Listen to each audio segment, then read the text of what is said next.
In this demonstration, we'll review the administrative capabilities of Dynamics 365 Omnichannel Engagement.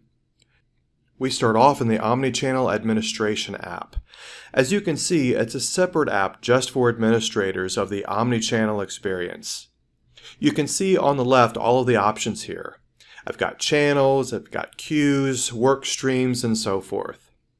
So let's consider the chat channel to start with. Here you can see I've configured two chat widgets. In our scenario, I've defined the bot chat to initiate for only authenticated users. The portal chat widget is for unauthenticated users, and it's serviced by live agents. Let's take a look at how that portal chat widget is configured. On the right, you see that Dynamics provides you with the code snippet that is used for the chat widget on the portal. The chat widget connects to a workstream. We'll come back to that in a minute. If I click on the Design tab, it takes me to all of the branding options I have available, as well as the specified operating hours when I want my chat to appear. In our scenario, I have the chat widget showing only during normal business hours, and my chat bot is available 24/7. Here you can see I've defined a pre-chat survey for this chat widget. In our scenario, I've configured it to require the user to enter their name and topic of interest. Email is optional. This pre-chat survey is also optional, but just know that this feature can be very helpful in directing requests to the proper agent. We'll see a little later how these values are used by the routing engine. We also have the SMS channel, which we won't demonstrate this for you today, but just know that you define it similarly as the chat channel by providing it a particular work stream.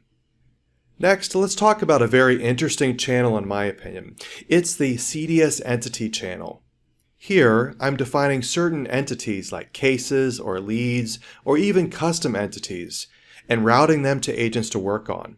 For example, if I click on Incident, you can see that I've configured this channel to attach to the CDS entity workstream. And as we described earlier, because Dynamics 365 is built on the Power Platform, I have all of the extensibility features available to me. And in this case, I've used Microsoft Flow to build a very simple workflow to detect when a case is created, and if it originated from the portal, send it to a workstream within Omnichannel Engagement so that agents can work with it. Let's edit the flow so you can see what's happening here. There are only a few steps. So first, we're going to look for a case when it's created in my Dynamics instance. Second, we're going to check to see if it's originating from the web. And then thirdly, we're going to send this information to the defined workstream. As you can see, this is a simple workflow, but as you can imagine, this tool can support some pretty complex scenarios if you need it to. Now back to Omnichannel Administration. Let's take a look at workstreams. I'll open up the live chat workstream. So basically a workstream is tied to a particular channel, and here I have it connected to the live chat channel. And each conversation that comes into this workstream is going to consume 30 points of an agent's capacity. Other items that are important here is the work distribution mode. We have two modes, push and pick. Commonly, you'll have the push model in live channels such as chat so that agents can get these requests immediately. Pick is commonly used where you're routing cases or other entities and you want the agent to select these off of a queue. This is how we have the CDS entity workstream configured in our scenario. Here you can see I can configure whether to just force the chat request onto the next available agent or allow them to accept it with either a timeout or a reject button. Next, the allowed presence area defines that only agents with these presence states will receive requests. Here you can see they might be busy, but if they still have capacity, they will get these requests.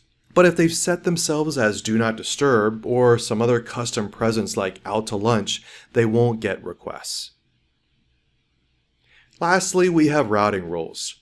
I'll open up the billing rule item. And as you can see, this will send everything that comes into this workstream to the billing queue if the condition I've set is true. And as you can see, I've set up a simple condition that looks for topic to be billing. Where is that variable coming from? The pre-chat survey. So now you can see the real power of the pre-chat survey and how it can really help you in your work distribution. Now when I click on billing queue, you can see I have a list of users assigned to this queue. If I click on Bert, you can see the setting that will decide what capacity Bert has. And in our scenario, you can see Bert has up to 500 points of capacity. And since each chat is taking up 30 points, this means Bert's workday can get pretty hectic with almost 17 chats. Lastly, you can see that Bert is assigned these particular queues. In a real scenario, you'd probably set up a specific subject matter expert and assign them to associated queues.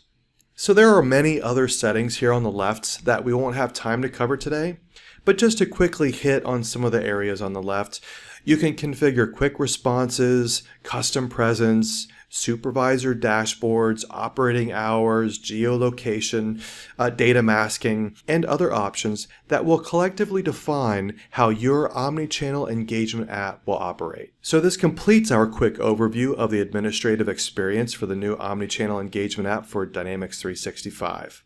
Thank you.